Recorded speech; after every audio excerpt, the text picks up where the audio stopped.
Hello, board members. We have created a global campaign message that we will use to appeal to the United States as well as Iran to potentially eliminate racial prejudice. I have created a video presentation that will present visual examples while I verbally explain the main points of the analysis.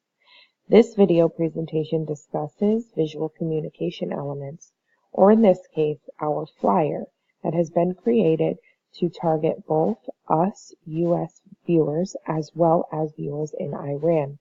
As you can see, the flyer on the left is very different from the flyer on the right, yet you can tell they are both from the same campaign.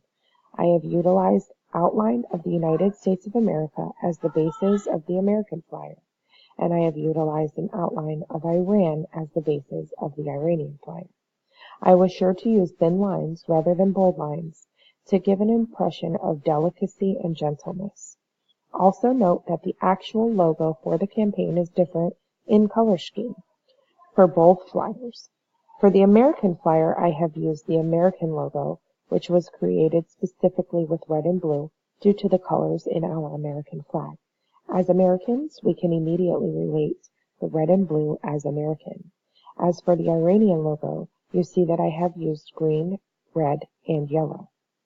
The Iranian flag consists of green, white, and red, giving me the reason to utilize green and red. I also wanted to use the color yellow, as it is considered to be a signal of disgrace in Iran. I strategically used the color yellow for the word racism in the logo. Notice that both flyers are visually attractive to each audience. They both utilize different colors as explained by the country, but still using the same slogan, accept fate and stop hate.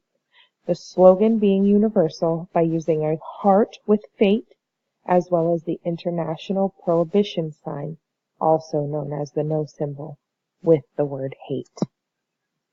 Please note that both flyers are visually attractive and well balanced for an easy view for each viewer.